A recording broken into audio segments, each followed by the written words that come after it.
Hola, te saludo desde Cauciencia Auditiva. Estoy con mi querido amigo, el maestro Gerardo Bravo Hierro, Y yo, como siempre, con buen amigo el doctor Carlos Barra Molán. y vamos a iniciar desde la ciudad de Pachuca, que ha estado contaminada por la quema de un basurero y la población ha tenido que pagar estas inconsistencias por luchas económicas que hay con este basurero. Y vamos a hablar de las notas internacionales. Hablemos primero de Melania Trump. En un esquema rarísimo, el día 7 de mayo, aparece Melania Trump en una de Pero las... ¿Melania de Trump todavía o Melania casi de Trump? Melania casi ya no de Trump, Casi ¿eh? ya no. La molestia aparentemente con Melania es, primero, las 7 mujeres que están alegando que tuvieron algo que ver con Trump en algún punto. La demanda con la estrella porno Stormy Daniels, Claro, que tiene a Trump de cabeza completamente. claro. Hablaremos de eso más adelante. Y una ex Playmate, una ex conejita de Playboy, que también demandó a Trump por una cantidad fuerte de dinero por difamación y por un agravio a su conciencia, a su persona, un daño moral, por así decirlo. Sí, yo no sé qué daño moral le pudo haber hecho, ¿no? Pero bueno, Muy fuertes acusaciones y han sido constantes. Ha sido, los gringos le llaman el drip drip de goteo, ¿no? De goteo una tras otra, una tras otra. han ido increciendo. Lo que me llama la atención del caso en particular es el poder que tiene el presidente de la República de los Estados Unidos, porque eso hay que decirlo, así como lo tuvo Clinton en estas acusaciones con Clinton Levinsky. Este, Trump ha movido dinero, ha hecho censuras importantes vía constitución y se ha quitado el peso de encima, o sea, pese a que lo han presionado y presionado con todo esto, ¿no? Por ejemplo, el 7 de mayo aparece Melania Trump promoviendo los valores familiares. Ahora, yo con Melania promovería todavía valores familiares. Una mujer guapísima, ¿no? Me parece Es que guapísima, eso es no indiscutible. tiene discusión. ¿Y viste a la Ivanka? En Israel. Claro, la Ivanka en Israel está Vamos a tener que hablar de eso también. Pero muy bueno, bonita. lo primero es Melania, Melania en particular. Melania sale el patio de la Casa Blanca a promover valores, a hablar de su agenda para ayudar a la juventud a desarrollarse en familia y que la familia lo es todo. 30 o 40 minutos más tarde, después de la conferencia de esta mujer, aparece Jeff Sessions, que es el fiscal general de los Estados Unidos, para comunicar al mundo que la política de Estados Unidos ahora era la de separar a los hijos de sus padres migrantes. Es decir, si los migrantes lograban brincar hacia Estados Unidos y dentro de Estados Unidos tenían hijos, la política de Estados Unidos era ahora separar a los hijos de sus padres. Como también lo que pasó en alguna ocasión, que no querían reconocer la nacionalidad del hijo cuando nacía en Estados Unidos, ¿no? Finalmente, como una forma de presión de que no hay ninguna condición que pueda influir para obtener el famoso green card y anexas, ¿no? Y en este caso, lo importante es que mientras Melania defiende estos valores familiares y sociales, Donald Trump defiende los valores inmobiliarios y de la industria bélica, o sea, esos Y más de valores, lo que creemos, ¿eh? Pero claro, ahorita llegaremos a eso. Trump finalmente tiene dos problemas. Primero, Corea del Norte se reúne con China y cambia todo el esquema. Recordemos que hace apenas unas 3 semanas, Trump anunció con bombo y platillo que iba a haber una reunión bilateral entre Corea del Norte y Estados Unidos. claro. Es una reunión que le conviene a Corea del Norte más de lo que le conviene a Donald Trump y a Estados Unidos. ¿Por qué? Sí, porque Porque Corea del Norte nunca ha tenido una reunión desde que es un país con Estados Unidos. sí, y además se había visto tan presionada por estas condiciones de orden económica también, que en determinado momento esta salida le vino como anillo al dedo a los dos, porque Kim Jong se había emperrado en el desarrollo de armas nucleares, mientras se había emperrado Donald Trump en la presión que tenía sobre Corea del Norte. Entonces es como un impasse que les venía bien a los dos. Pero este también es un tema más complejo, porque en la península de Corea, y Corea es una península que está dividida por el famoso paralelo 38, que quedó establecido en 1953, la parte interesante de dónde está Corea ubicado es que al norte tiene a China y un poco más arriba a Rusia.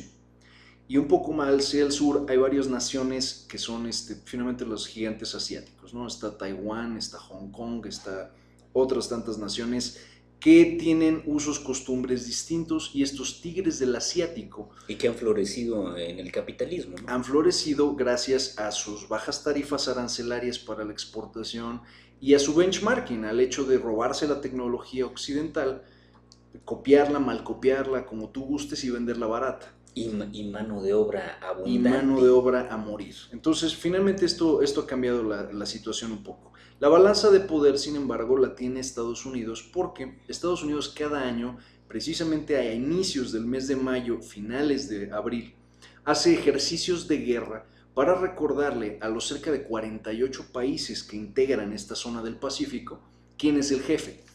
Estos ejercicios de guerra despliegan a los cerca de 72 portaaviones, sí dije correctamente, son 72 portaaviones, cerca de un centenar de destructores y varios miles de aviones, caza, de bombarderos de alcance medio, de alcance corto, y los despliegan por toda la zona del Pacífico para enseñarles a Corea del Sur, que finalmente es, valga la expresión, perra de los Estados Unidos, les enseña a todos quién es el jefe. Muchas de las operaciones militares que se hacen desde el mar de Corea del Sur. Corea del Sur finalmente fue defendida o liberada, si así se le quiere ver, por Estados Unidos durante los años finales de los 40 y principios de los 50. Ahora, esos Entonces, 72 ya no los ponen anclados en el mismo lugar como en no, Pearl Harbor, ya porque aprendieron. ya aprendieron. Pero el despliegue militar es gigantesco. Imagínese usted No, es brutal. tener un par de centenares de barcos y miles de aviones desplegados por todos lados haciendo ejercicios de Digo, guerra. yo jamás, no sé si ustedes lo han visto, yo alguna vez he visto algún acorazado por ahí, pero ver un portaaviones debe ser impresionante, Ahora ¿no? ver varias decenas de ellos. O sea, esto es un ejercicio de guerra gigantesco. Es la flota naval más grande del mundo en este punto, anclada en el Pacífico, en una de las 240 bases militares que tiene Estados Unidos, todas con capacidades nucleares, dicho sea de paso, todas en el Pacífico. Es una locura. Entonces, Estados Unidos tenía una opción, ya que Kim Jong-un había decidido de parte de Corea del Norte limitarse y dejar cerrar por lo menos ahorita el avance en sus armas nucleares. Ese era el compromiso al que habían llegado y una reunión bilateral. Ahora se reúnen con China, se envalentonan y piden que finalmente se detengan los juegos de guerra de este abril-mayo. Y lo que decidió Estados Unidos fue, ¿por qué voy a detener mis juegos de guerra? Los volvieron a hacer para demostrarles quién era el jefe y ahora la reunión eventual entre Kim Jong-un y Donald Trump podría nunca darse.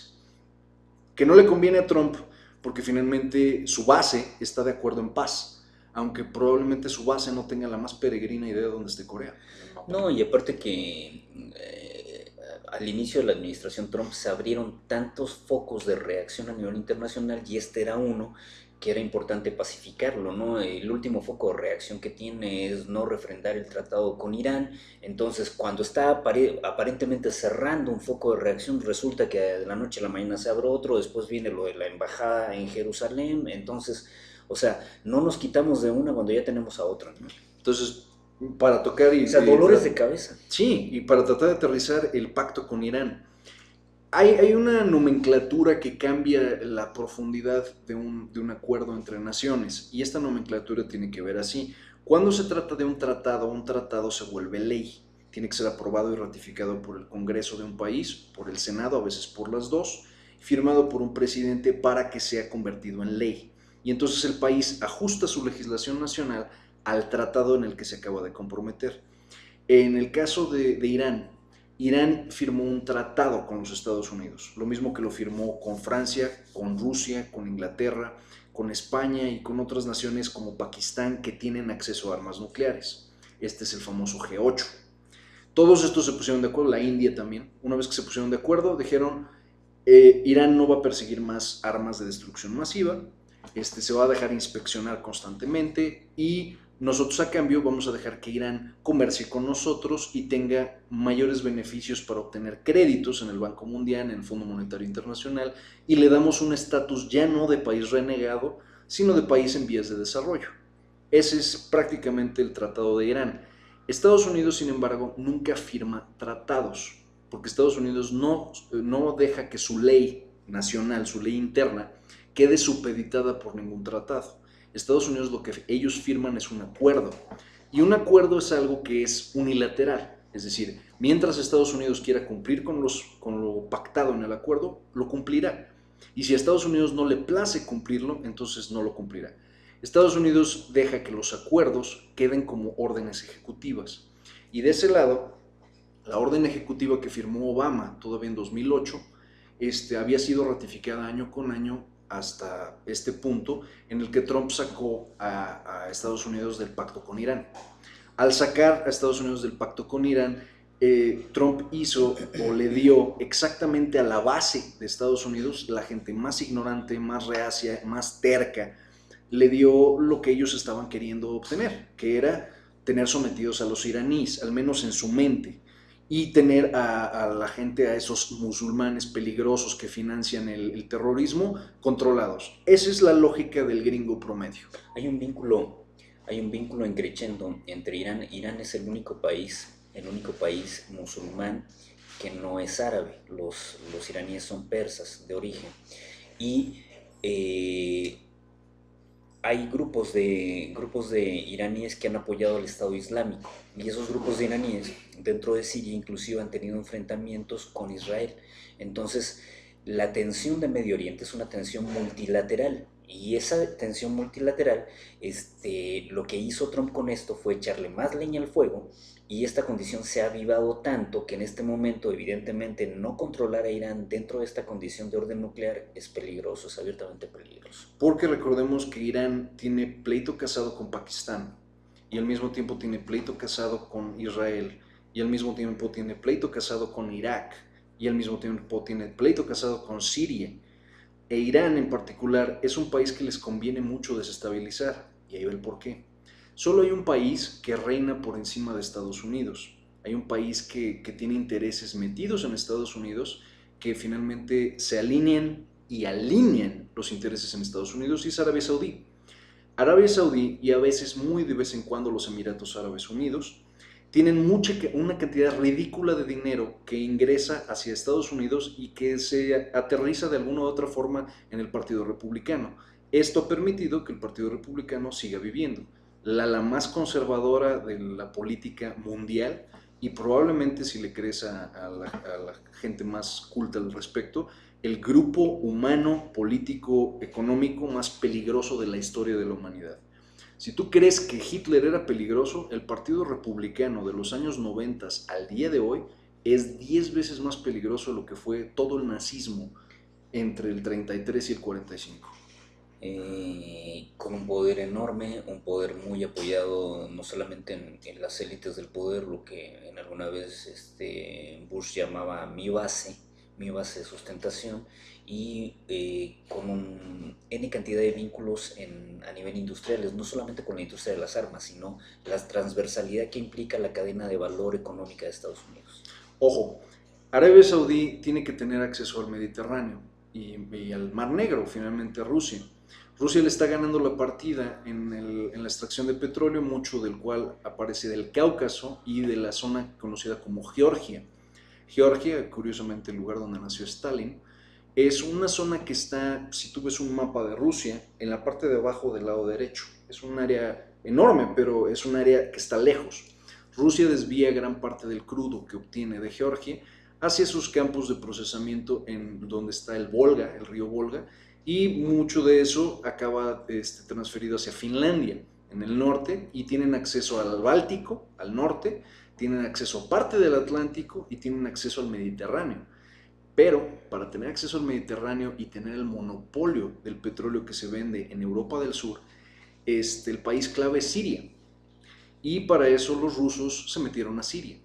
Siria tiene que mantenerse cerrado porque Arabia Saudí pretendía construir un gasoducto, un oleoducto, que moviera todo su crudo desde la zona donde está ubicada Arabia Saudí y atravesarlo hacia el norte en Siria o en Irán, y que llegara al mar Mediterráneo. Todo esto es dinero. Claro, entonces la postura estratégica históricamente de Siria no era tanto esta cuestión de ser un productor de petróleo, que tiene petróleo pero no tiene como el resto de los países árabes, sino este punto geoestratégico que era la salida al Mediterráneo. Entonces, cuando estuvo la ex Unión Soviética tuvo una estrecha vinculación con la dinastía Al-Ashar, que esa dinastía se ha refrendado junto con el ascenso de Putin ahora, se ha reafirmado. Aparte, que Siria es muy especial porque es la única república árabe no musulmana, es la única república árabe laica que permite que distintos credos confluyan, pero no se autonombra o no se nomina como musulmana. Ahora, todos estos escenarios coincidiendo nos llevan a Israel. Claro. Israel geográficamente tiene la costa más grande. Que acaba de cumplir 70 años de la fundación del Estado de Israel. Fundado en 1948. Y claro, tomado históricamente y que se ha ido expandiendo, ¿no? Es un Estado que ha estado en constante expansión y eso ha ganado una enemistad brutal, enorme, ¿no? Evidentemente los vínculos de Israel tienen que ver con vínculos también religiosos, en donde no hay un trazo geográfico único de la presencia de Israel histórica en esa área, ¿no? Pero tampoco hay un trazo único a nivel geográfico de lo que fueron los musulmanes y de lo que fueron después el arribo de los cristianos también inclusive. Israel fue un territorio que cayó bajo el dominio inglés después de la Primera Guerra Mundial y un poco antes.